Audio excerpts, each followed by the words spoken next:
is, in this video we are going to discuss about sexual reproduction. Sexual reproduction is different from asexual reproduction. Sexual reproductions are comparatively found in the less number of organs than the asexual reproduction. As sexual reproduction is termed, or it is unique because it requires the formation and fusion of gametes. Formation and fusion of gametes. Now, what is gametes? Gametes are sex cells. Sex cells are always haploid. These are some of the important things which you must remember. The gametes are known as sex cells, that is the cells which take participate or cells which participates in the sexual reproduction, and they are always haploid. And when the two haploid cells may be similar or may be different, these type of gametes will fuse together to form a diploid zygote. So zygote is always diploid. Now, the life cycle of the organ may be haploid or diploid depending, and accordingly the zygote will change into young one which may be haploid or diploid, and the haploid change into diploid and diploid change into haploid, that we already studied. The diploid change into haploid by meiosis. So if the life cycle of the individual as adult or young one is haploid, then a meiosis has to take place here. And if the gamete is haploid and the life cycle of the individual is diploid, then a meiosis has to take place here. Then that we will discuss little later. So this is one of the very important things, that is the life cycle of the sexually reproducing organisms will always require the fusion of gamete, formation of zygote, and zygote will form into young one. The gametes are always haploid, zygote is always diploid. The young one can be haploid or diploid. It can be haploid or diploid depending on the species. Now, next is sexuality. What is meant by sexuality? Whether the body in which the gamete are formed is one or two different bodies. If both the gametes, that is the male and the female gametes, can be formed in one single cell, it is called one single body. It is called monoecious. Monoecious is also known as hermaphrodite, and it is also known as bisexual. Most of the time when we talk about the plants, we call it bisexual. Most of the time when we talk about the animals, we say hermaphrodite, and technically they all are monoecious. Whereas the dioecious or heterosexual or those organisms in which the male and the female are formed in the two different bodies. Male are known as, that is the male gametes are formed in the male and the female gametes are formed in the females. Often they are sexually different, so they also show the sexual dimorphism. That is not the topic of our discussion in this chapter. Now, next is frequency, that is how many times they will reproduce in their life cycle. Most of the organisms reproduce multiple times. Whereas there are some species which reproduce only once in their lifetime, and after that reproduction they may die. So it is called frequency. Like if we talk about the bamboos may reproduce only once in their lifetime, and that may occur somewhere about 50 to 100 years depending on the species of the bamboo. You must have also studied about the hagfish. Hagfish, during the reproduction, they move from the seas to rivers and they spawn there, and after that they die. So that is how they are reproducing only once in their lifetime. All the seasonal plants, most of the crops which we get are grains like wheat, rice means paddy, and then gram, and then jowar, bajra, and all, whatever, they all are seasonal plants. They only reproduce once in their life. After reproduction, the plant dies. So that depends on the frequency. The frequency of other organisms are there, like we human beings, the birds are there, the animals like dogs and cats and all are there. They are reproducing multiple times in their lifetime.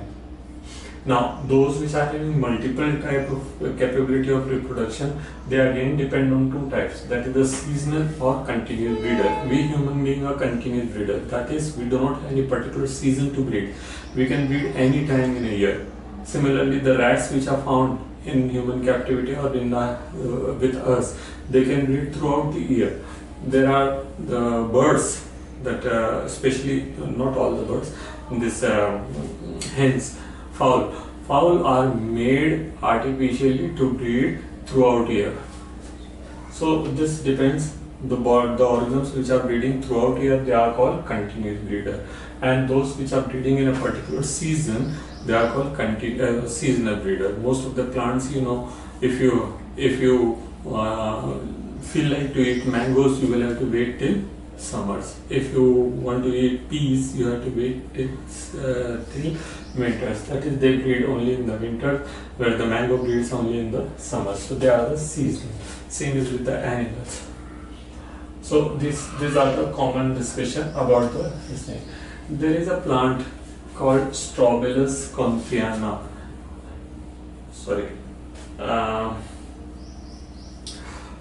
That is Neelocoryngeid.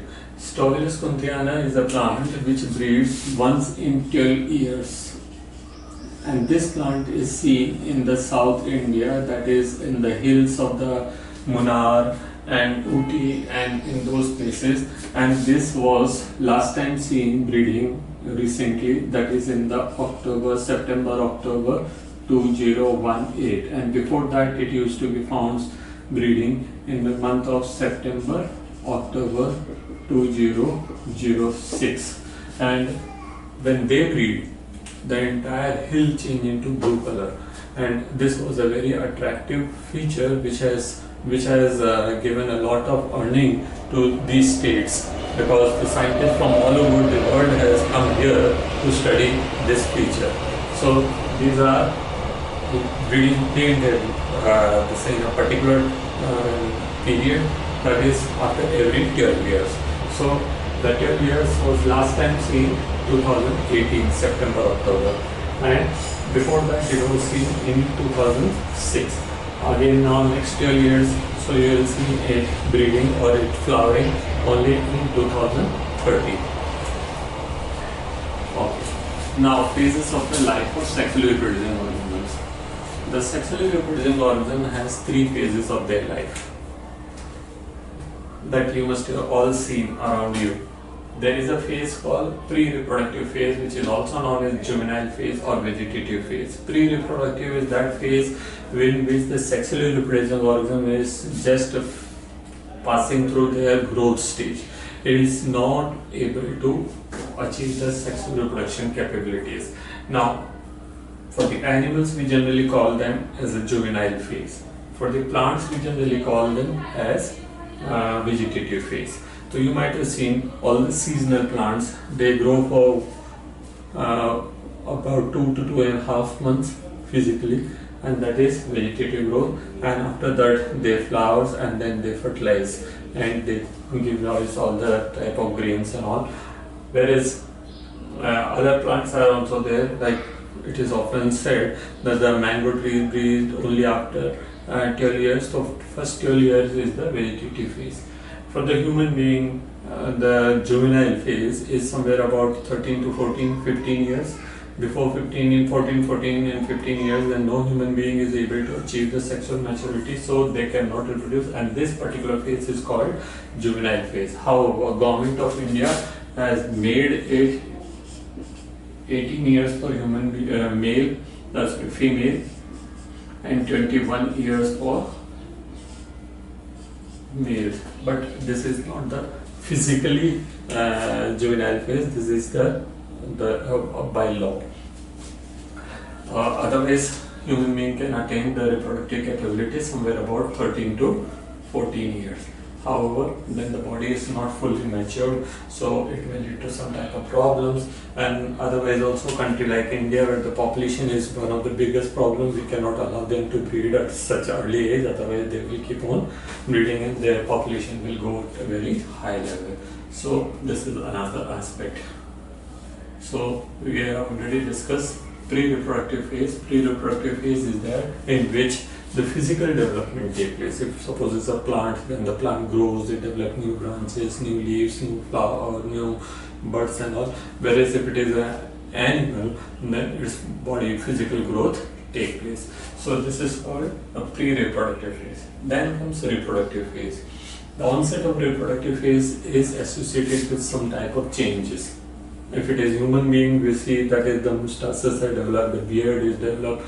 In case of female, we see the breast is developed, menstrual cycle is onset, and other changes taking place. So these are the signs through which we can see that the person is become reproductively capable. If it is plant, they will start flowering.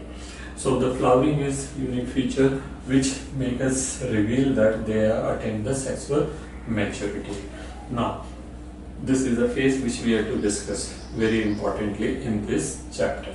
So we are putting all our attention in the reproductive phase. Now, reproductive phase is further divided into three phases: the pre-fertilization, fertilization, and post-fertilization. What is pre-fertilization? That is all the changes taking place before fertilization. Before fertilization, what changes take place? We are summarized here. That is gametogenesis and gamete transfer. Gametogenesis, that is the formation of gamete. Where it will take place? It will take place in some organ, specific organs. For plants, we know that the ova is forming in the ovaries, and the male gametes are formed in the stamens.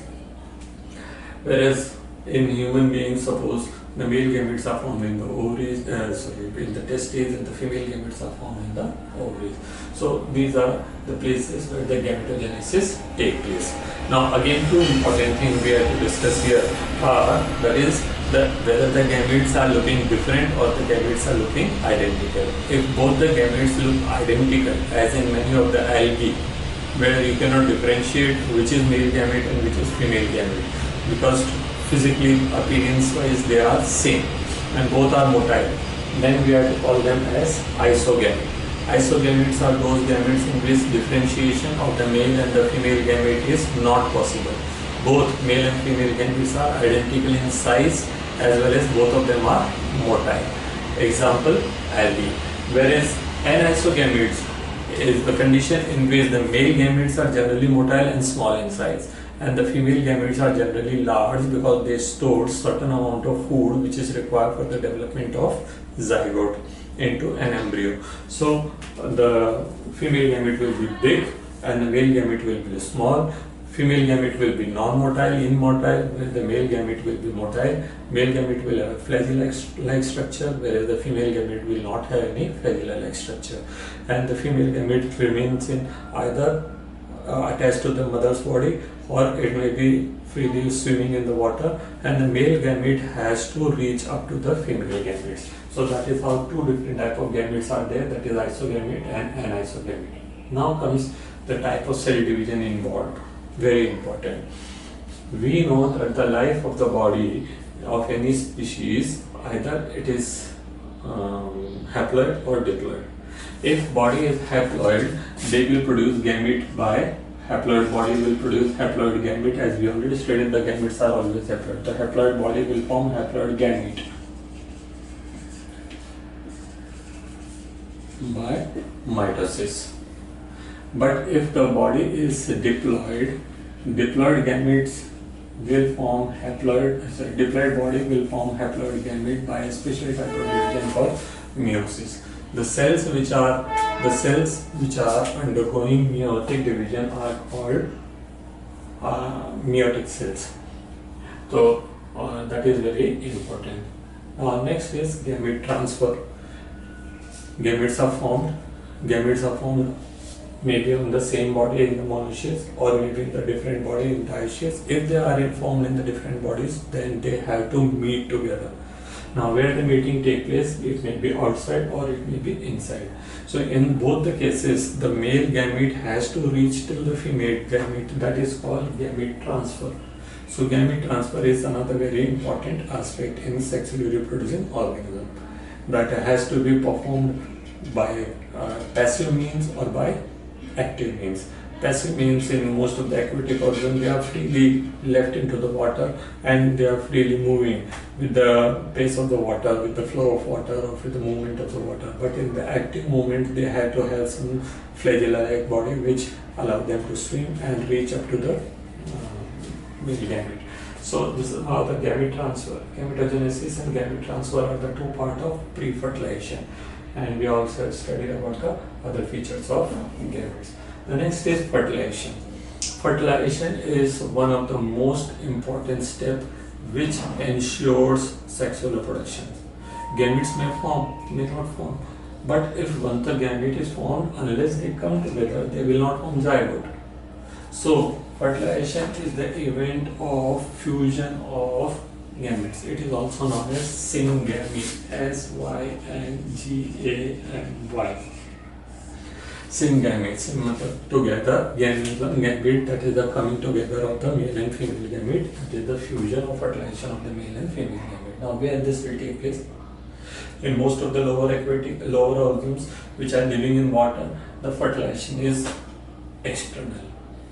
But in the higher organisms which are living even in water, the fertilization takes place internal.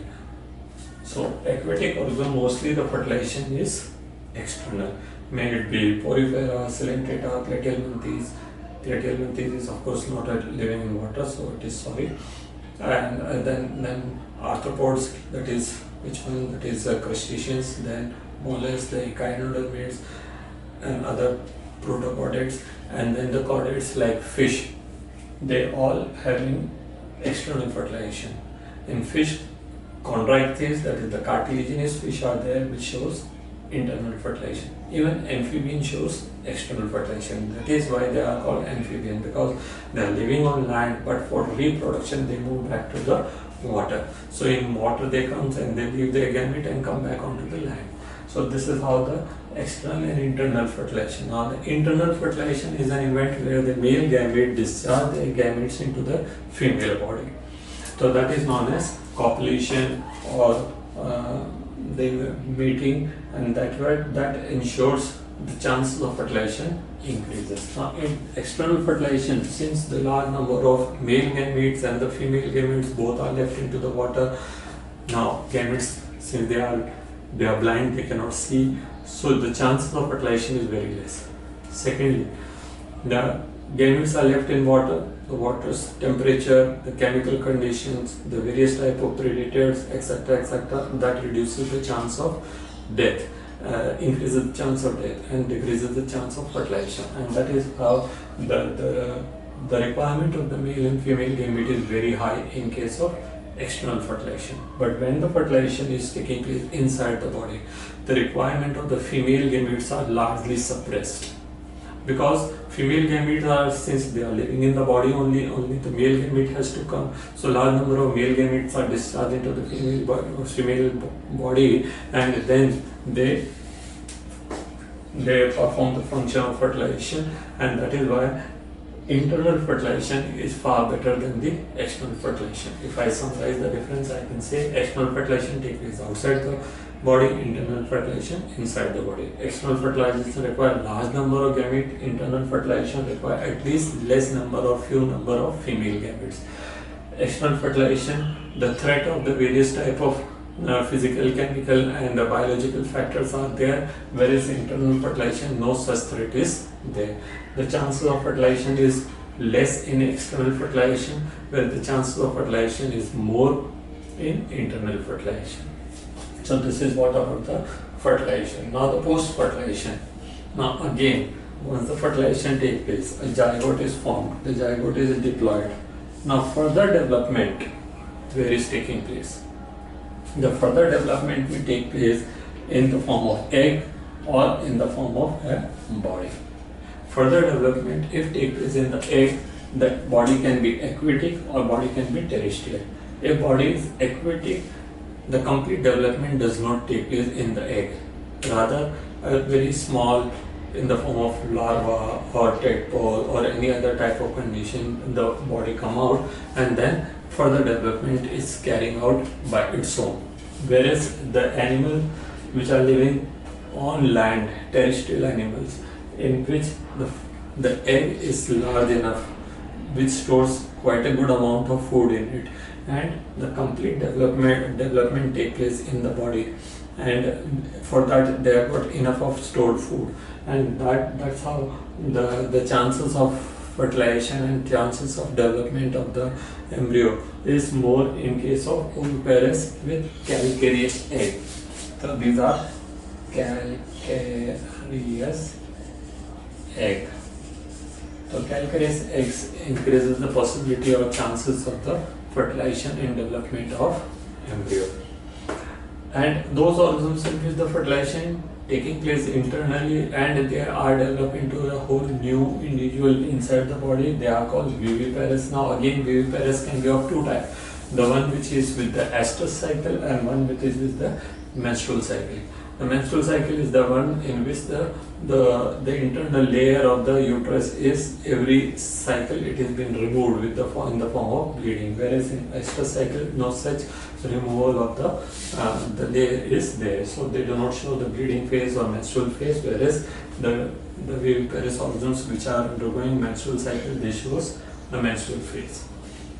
So this is how the reproduction takes place, and then the post-reproductive,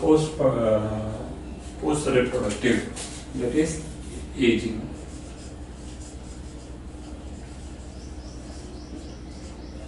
Post-reproductive, that is aging or senescence. You might have seen the seasonal plants like wheat, maize, paddy, etc. These plants, once the fertilization, first the gametes will form from in terms of fertilization take place, then the seeds are formed, and the seeds, after the formation of seeds, the plant itself dies. That is called senescence, death.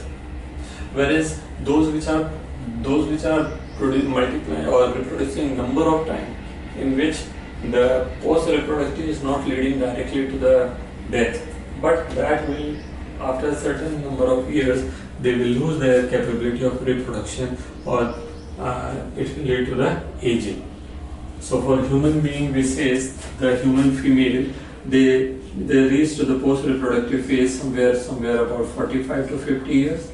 However, the males are continues to produce male gametes, whereas the female, they stop the production of ova after the age of 45 years to 50 years. That is called senescence. So senescence is the phase, or the aging is the phase in which the replacement of the dead cells and the maintenance phase, etc. is highly reduced, and that is why slowly it leads to the aging and then death. So this is how various type of phases we have studied.